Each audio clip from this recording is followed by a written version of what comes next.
And welcome to Coaching Think Talk. So magandang Saturday po sa inyong lahat. I am Coach Orvyl from Life Coach Philippines and this is Coaching for Courageous Living. So this coaching conversation is for individuals who are highly doubtful of themselves but now saying yes to face their fear and really overcome their fear in order for them to live outside typical. And my mission as a certified life coach and really my mission currently in my journey in life is to help highly doubtful individuals. These people who have already achieved a lot of things sa buhay nila. Kaso alam nyo yun yung talagang kapag lalabas ka sa comfort zone mo, you start to doubt yourself even though or despite of all the things na na-achieve sa buhay. And that's me. That's the mission that I'm referring to. I help people to live outside typical because outside typical or outside comfort zone is where our unstoppable dream can only happen. So thank you for joining me live today and please leave your digital footprints by letting us know where you are coming from today. So please do tag a friend and circulate this video to help us reach more individuals who might be in need of what I'll be sharing for this session. So you may also give some shout outs to people you want to greet and reach out with some inspiring message. So if you are watching this on a replay, comment hashtag replay. Right now po, mag-comment na po kayo hashtag replay. And I'm streaming via Facebook page of Life Coach Philippines and YouTube channel Coach AI Connects. If you're new to our platform, please like, follow, and subscribe. Ayan. And good morning po, Coach Joanna. No? So it's a Saturday morning and I'm one of the certified life coaches here in Life Coach Philippines na meron pong segment na Coaching Think Talk. So in my case, I'm coaching for courageous living. That's the name of ng segment ko. And along with other coaches, of course, we have Master Coach Jasmine and Master Coach A as well. And and every Saturday, actually, yun yung schedule ko, Saturday 10 a.m. and then mamayang 2 p.m. we have Master Coach Hasmin for coaching for frontliners and then si Coach Joanna naman po mamayang 4 p.m. for moms in transition. So, pero everyday po yan. So, Saturday morning, that's the lineup. Tomorrow, Sunday, Monday, Tuesday, until Saturday ulit. Every ano po yan, 10 a.m., 2 p.m., 4 p.m. meron pong coaching think talk. So, I'm Coach Orvyl again. I'm a certified co-actively co-create life coach and certified mental health coach. Also, I'm a, excuse me, a senior software engineer. I'm a full-time senior software engineer. I'm a back-end specialist sa Paymaya currently. And it's really my passion in really coding and creating problem solving, talking to computer. It's really one of my passion. And I created this group, Programmer ako at Salamangkero. I'm the creator and founder of this group. And this group is for the software engineers like me, technical people like me, who really wanted to start gaining that confidence to speak and really start teaching because oftentimes we are so drawn to talagang nakafocus tayo sa computers, mga 'di ba, software engineers, programmer. But then we have this yearning to really start speaking. Kaso alam niyo yun, talagang tatama or mababara tayo kasi hindi ako into speaking. Alam ko pero parang nahihiya ako magsalita. 'Di ba? If you're connecting with that. So programmer ko at Salamangkero is for you. Also, I created the Facebook group From Shyness to Shyness. And this group is for the people who is tired of really just imagining themselves confident. Like maybe if you're this person na parang na every time that you're walking alone, really reflecting about your life, you always have this picture of yourself confident. You can speak, you can really start your business, you can talk to your clients, you can really present your product. Kaso alam mo yun, napagod ka na in really imagining that. Parang, ilang beses ko na na-imagine na picture ng sarili na to, but how can I really start making it a reality? So from shyness to shyness is for you. Also, I'm a Master Builder Apprentice of Master Coach A, and we build tribe as we help your unstoppable dream come true. And also, I'm a mental model collector. So mamaya I'll be discussing about B-learning e-card, no, and talk about mental model. So I'm a collector of mental models. Ano po ba yung mental model? Konting intro what mental model is. This is the ability for us to understand things and how our mindset, for example, in goal setting, ano po yung mental model natin that we are really following for us to really to achieve goals. So that's one great example that I can give you what mental model is. And mamaya, you might realize that mental model, collecting mental model is really a very timely thing right now, no? With the pandemic, and then many of us is really trying to start new, di ba? So mental model is really for you. So mamaya I'll be discussing that, no. And again, I said na I'm a full-time software engineer, and 2018 I started my journey as a certified life coach, and since then, it's really my focus to help individual to build confidence, confidence, and really from shyness to shyness. And then this year I transitioned into helping people to build the courage in order for them to live outside typical. Oftentimes we really believe that, no, we really hope na sana yung dream natin mangyayari siya in our comfort. However, that's not how this works. You really start to, or you might have already realized na kailangan mong lumabas sa comfort zone mo sa something na hindi ka sanay. Maybe if you're thinking to create your own business that will really require a lot of time with you really need to go out, for example, sa comfort zone, ay sa corporate. But then it's already your comfort zone, yung being in a corporate. So really, really understanding, processing, and really overcoming that fear of really going out from comfort zone. If that's your current season, let's have a conversation. Actually, this coaching think talk is very, very for you. Tama ba yan? This is really for you. No? And along our discussion this Saturday, I'm really inviting you to really share your thoughts, your takeaway, your comment, your moral lesson, ika nga, kung ano yung makukuha mo ngayong Saturday morning into your timeline along with our official hashtag pack my bag moment. So two things, bakit ko po kayo ni-invite to really share your thoughts, yung natutunan nyo, yung takeaway nyo. First is para mas maalala nyo siya, mas mas kakagat sa utak natin, and along the way, along our journey, you will start to remember at mas magpo-flow in siya sa inyo. Like for example, 'di ba, may mga great things tayo nabasa sa book, and every time na pinagkukwentuhan natin siya, na-share natin siya to someone, mas naalala natin siya. So that's the first one. And the second one is, yung second na benefit of really sharing it into your timeline is for that one online friend of yours. Kasi I really believe that one online friend of yours is really waiting for your own voice, your own message. And maybe yun lang yung hinihintay niya right now in order for him or for her to really move forward in his life, no? In his or her life. And yun lang talaga, I always have this mindset that there's always that one person na yung boses mo yung hinihintay niya. Same is true with me. Meron talaga yung isang tao na talagang sa tingin ko nangangailangan ng kwento, ng learnings, ng wisdom, and then yung share ko in every time that I show up. And I really believe that's the same case as you as well. So, yan, din yung dalawang bagay. And a bonus thing actually, if you start to share it sa timeline nyo with our official hashtag pack my bag moment, Life Coach Philippines will be notified. No, I notified today. We own that hashtag, and all certified life coaches can really check into your post, really support your post, and really say thank you for sharing your post as well. So yun. Ayan. So we are in episode 17, I think, or episode 16 ng Coaching for Courageous Living. So ibig sabihin, naka 16 weeks na tayo excuse po, sa Coaching for Courageous Living. And our topic for this Saturday is how to set your goals courageously. Ayan. So if you're connecting, ano ba meaning ng setting your goals courageously, right? And yeah, just comment below. There's a comment, of course may comment dito, but what I'm trying to emphasize is this is a safe space, and one thing na gusto talaga namin really to promote is really you can speak, you can express. This is a safe space. Someone out there, some coaches are really watching with us right now. They can really help you along the way. I can really help you along the way during the processing. So kapag meron kayong thoughts, comments, reaction, question, just feel free to comment along our discussion, okay? So, how to set your goals courageously? Maybe you're that one person na nasubukan mo na mag-set of goals, of course.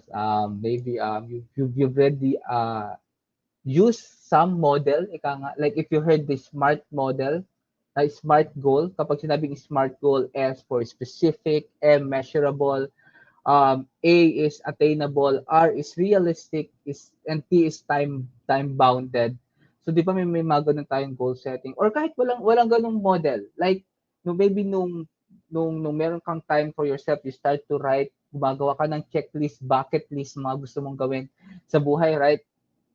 So meron tayong ganun lahat. I myself may ganun rin. However, aren't you curious bakit along the way when you start to really do something dun sa mga goal natin, we start maybe more oftentimes start to feel inconsistent. We start to feel burned out. Or we start to really doubt, bakit pa ba ginagawa to? And actually, the worst thing that could happen is, na-achieve mo yung goal mo. However, pagdating mo dun sa goal mo, you start to ask yourself, or really start to tell yourself, parang hindi naman ito yung na-expect ko. I got I got the goal, I become so successful in my goal. However, bakit I feel so unfulfilled? Actually, that's the worst thing that could happen. And the bottom line of this thing, and I really one of the solution or answer dun sa mga tanong mo, if ever natamaan mo or like yung meron dun sa mga set of examples na nasabi ko nakakonect ka dun.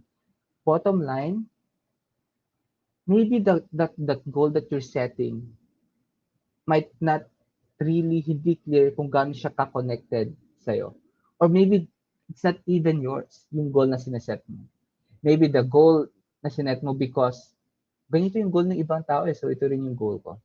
Or maybe yan yung na-i-plan along the way, you'll being in your dun sa family mo, nasanay ka na ito kasi yung goal and then ito yung nasasabi sa'yo nung nag-grow ka. Dapat ganitong age, ito yung ginagawa mo. Pag ganitong age, dapat kinakasal ka na, ganitong age, dapat you're working, you have a stable job, that's sa ganitong age, may bahay ka na. Di ba? Like, may mga ganong goals. And, alam mo yung ginagawa mo naman siya, pero ba't hindi siya kumo-connect? Maybe, hindi kasi talaga siya na-i-connect within you. So, dito papasok yung word na courage. Because for you to really connect the goal na sineset mo right now in your innermost self, you really need to understand and you really need to know yourself. But knowing yourself it really requires the courage to really face of what you have become. You may start to see yourself na yung mga flaws mo, di ba? Kunyari parang, okay, bakit ko siya gusto? Then you start to reflect, may kilala mo yung sarili mo. You start really to see shameful things that you did in the past. Ito yung goal ko kasi meron kasi ganito nangyari. And then you start to feel uncomfortable really reflecting on it. Or maybe you start to see na bakit ko iniiwasan yung goal na to? Bakit hindi na lang ito yung goal ko? Bakit hindi ko siya nasasabi? Even though alam ko inside of me, ito yung gusto ko. Like you have this dream noong bata ka na even right now kapag naalala mo siya, gusto mo naman siya. Pero when someone asks you, oh, what's your goal? O like, Orvyl, what's your goal? Hindi mo siya nasasabi, no? Hindi mo siya na-verbalize. And aren't you curious bakit hindi ganun? So that's the reason why it's time for us to really set our goals courageously. And what does it mean? Let's go one layer deeper this morning. And really allow ourselves, ano nga ba ulit yung goal ko talaga sa buhay? So are you ready? Comment lang po kayo, #ready. And if you're watching this on a replay, comment kayo, #replay, ready, okay? So here's the first step in really setting your goals courageously. Number 1, go wild with what you want. It's the number 1 thing. Go wild with what you want. It's really allow yourself to really identify what you want without any what ifs. Di ba dumating tayo yung sa point na, okay, mag-set ako ng goal, ito yung mga goal ko, ganyan, ganyan, ganyan. Pero, alam mo yung hinaharang mo na agad siya na parang imposible naman tong goal na to, para naman Hindi ako to, parang hindi to align sa akin or parang hindi ko talaga siya kakayanin along the way. Di ba may mga ganun tayo agad, we start to evaluate or or we become so critical dun sa mga goals natin. Step one, just go wild with what you want. Like, really identify ano yung mga gusto mong gawin sa buhay. Like, without any what ifs or reservations, okay? So, if we limit ourselves in this space, dun sa phase one of really goal setting, courageously, if we limit in ourselves in really setting those goals, we are tolerating in our journey in life yung doubt.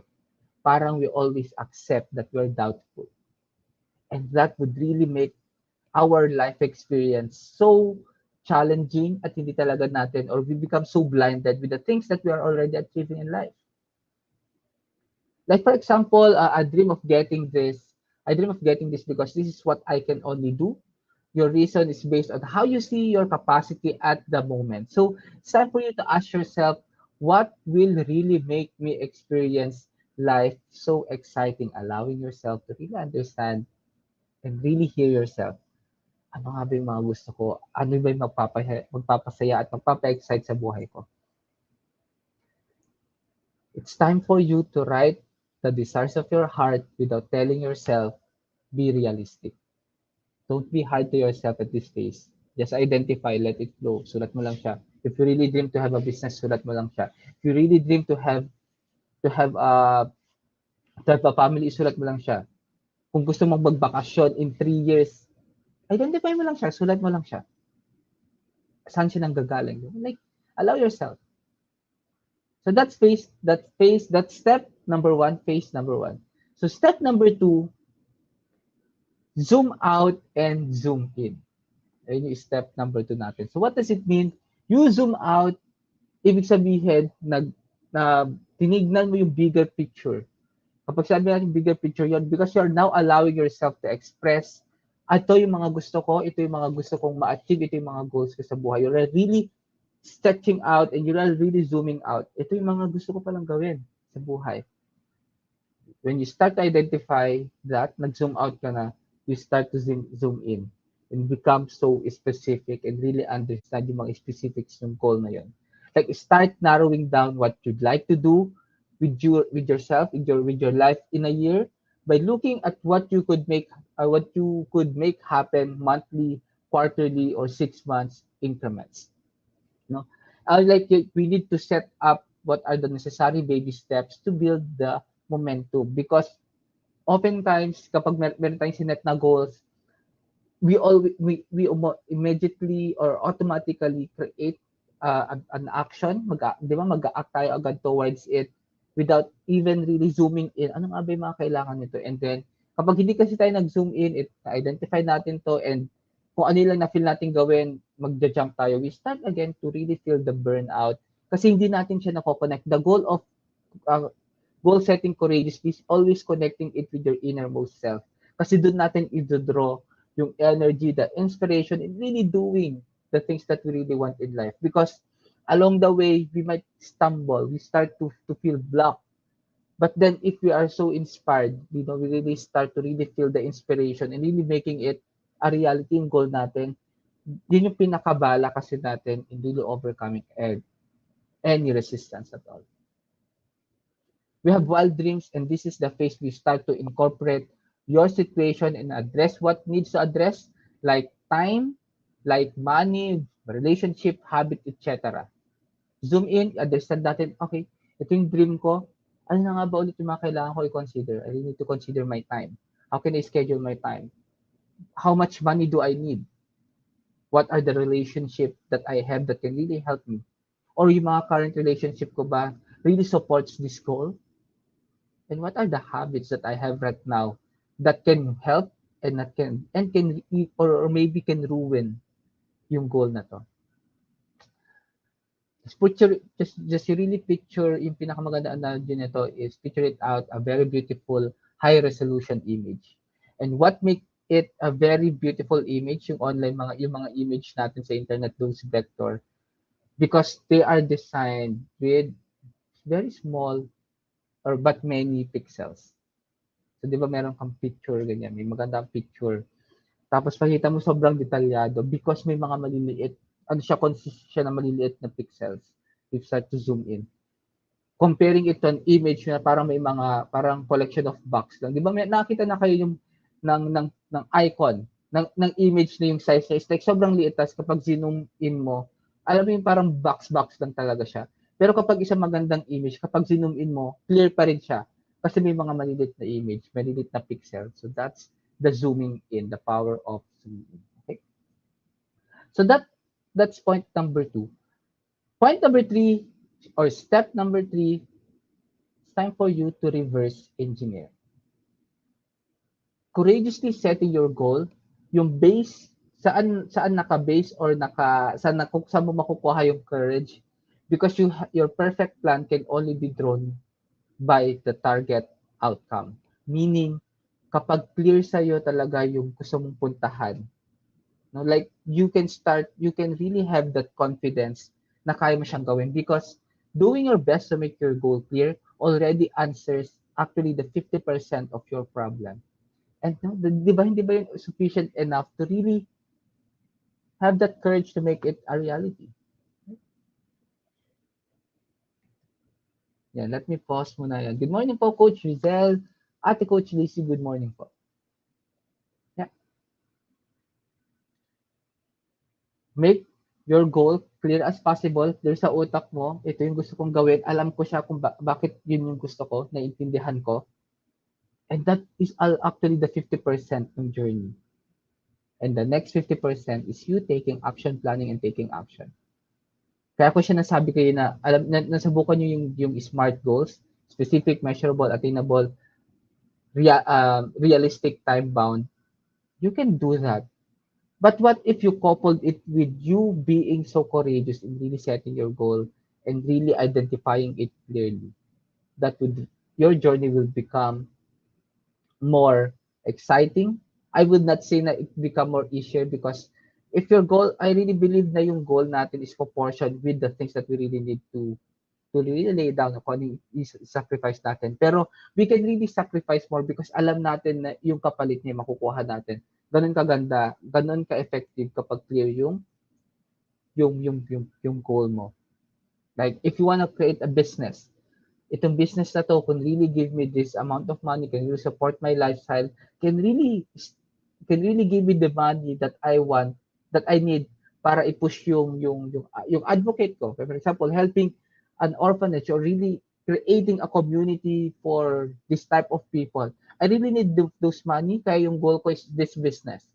'Di ba? Kapag ganoon kalalim yung kung ganoon yung mindset na ko-connect mo siya, you can really start reverse engineer.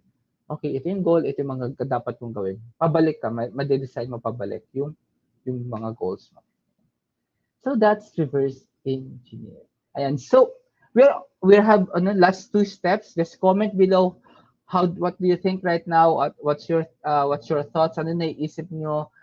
And how are you courageously goal setting as of the moment? Kung you are already courageously setting your goals, comment below #courageous goal setting. Okay, comment lang kayo. If you're watching this on a replay, comment lang rin po kayo. I'll be notified kapag nag-comment po kayo dito, and seems to with a Life Coach Philippines and other coaches, and we can really help you immediately. Okay?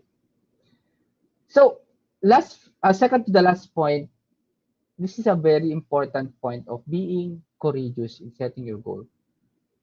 Are you ready? You really need to smell success. Anong meaning ng smell success? Ano bang meron na?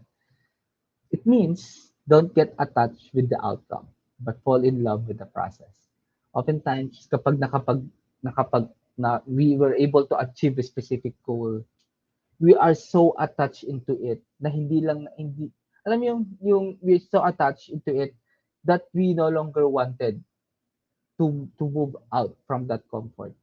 And dun papasok ulit yung comfort zone na sinasabi. You might be stuck in your last win, and you start to feel so complacent in life. One of the best analogy or best na natutunan ko in life coaching is that I mean, goal setting is very beautiful. When you start to achieve your goal, it's really meant for celebration talaga. Because after yung sacrifices mo, sweat, time, effort, investment, at last nakuha mo yung goal mo. But here's what works for me that really made my picture in goal setting really shifted 360 degrees. Nung na-achieve ko naman yung goal ko, buhay pa rin ako. Means, life goes on. And me being so intentional, being stuck dun sa current na success ko, could be so harmful in myself. So, smell success means, amin natin yung success, really celebrate it, but then, we shouldn't allow ourselves to be stuck on that success. Because maybe that success actually is one of the stepping stone that you need for the next big success that you need. A lot of people achieve a lot of things. Maybe may na-achieve na silang goal. And maybe right now they're asking, I feel so stuck in life. And maybe that's one of the reason. Naging complacent, we are so stuck. We so love our success that happened maybe 2 to 3 years ago. And we are so fearful of really going out from it. Process is everything. It's not really the outcome. It's really the process. Process is everything. Kaya i-smell lang natin yung success eh. I-smell lang natin yung outcome. Smell lang natin yung quick na panalo na yun. And then, we will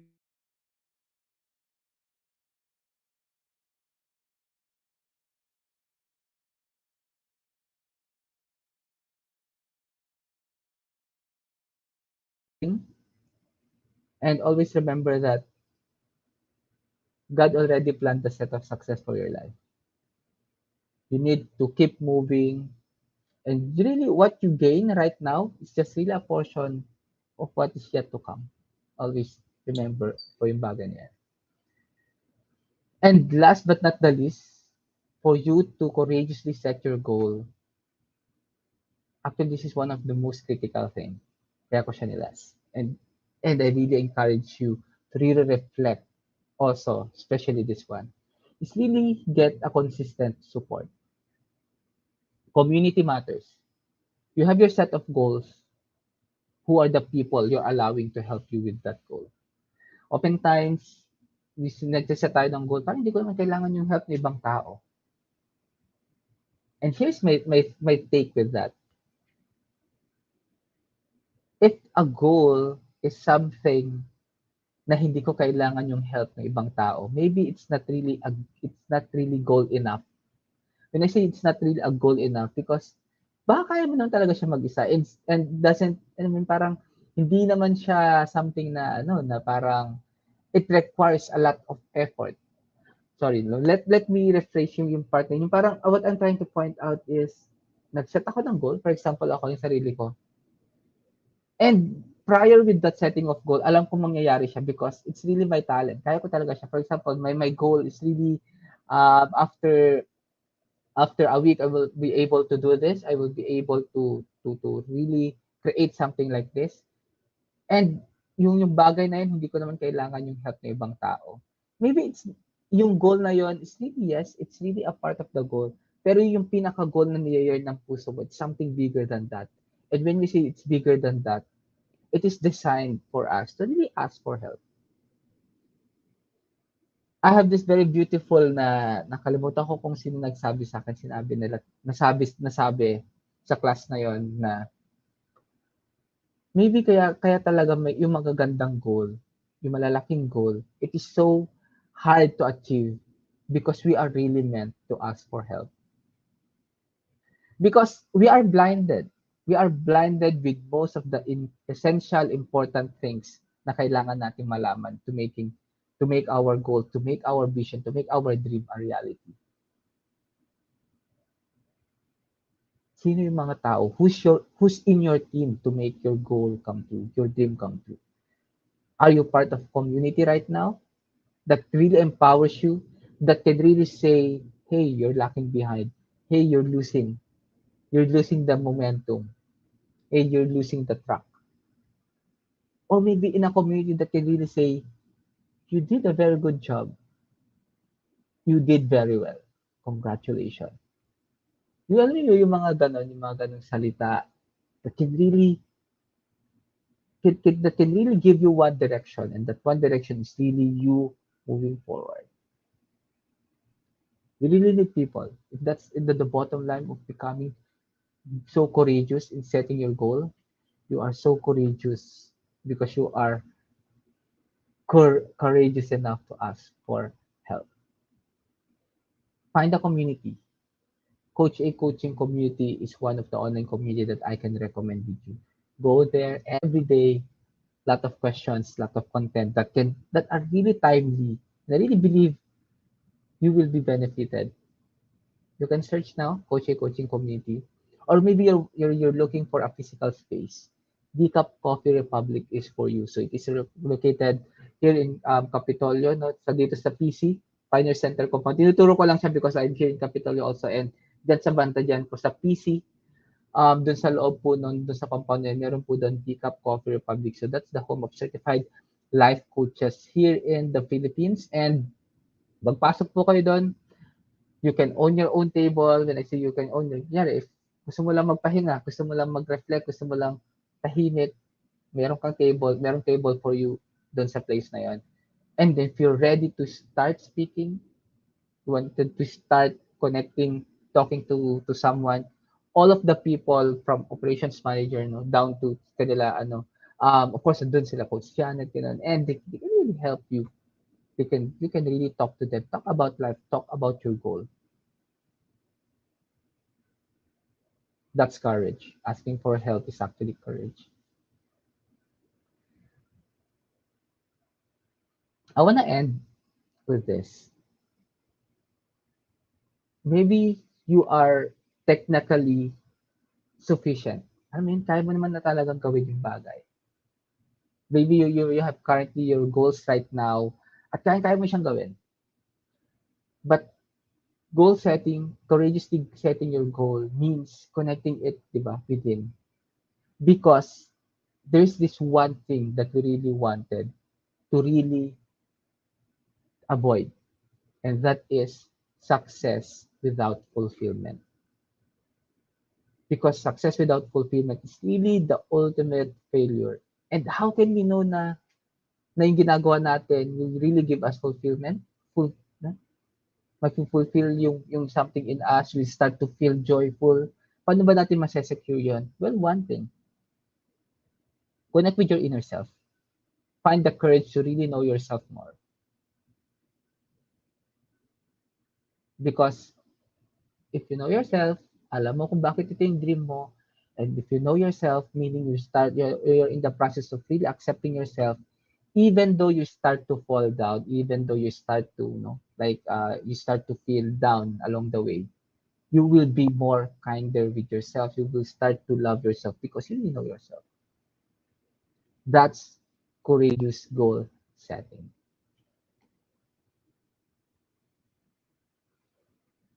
Ayan. So as I end this conversation, let me invite you to be part of what we're doing as an organization of professional certified life coaches. So if you are not yet a smart holder of e-learning e-card, and you're still missing all the perks that we enjoy, today is the best time to take action. So connect with Coach Rizal through 0917-586-1661 to join the B-Learning Society, the 10th maker of B-Learning Homes for Mental Fitness. So enjoy 5% food and beverage discount from Decaf Coffee Republic and get full access to Mental Model Masterclass by Master Coach A happening every fourth Saturday of the month. Plus, benefit from the 90-minute free coaching session with senior coaches from Life Coach Philippines. So save the date on October 30 at 7 p.m. for our next Mental Model Masterclass, as Master Coach A will teach about the Thought Leadership Mental Model Mastery. So learn the thought leadership mental model and discover how to become a 21st century knowledge entrepreneur. So for more information and registration,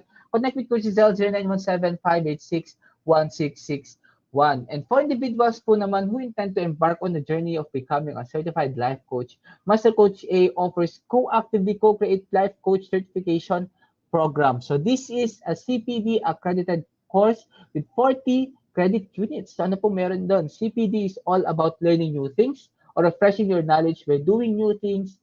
And this is what makes CACC Life Coach Certification Program, the perfect track for your continuing professional development. So life coaching is a 21st century learning experience that is empowering professionals to enhance their skills in multiple domains and thereby increasing the relevance in an increasingly complex workplace. So CACC course includes a 21-day web-based learning, a 3-day live coaching bootcamp with Master Coach A, and 3-day live business bootcamp with senior coaching team. So the program package also comes with many other bonuses.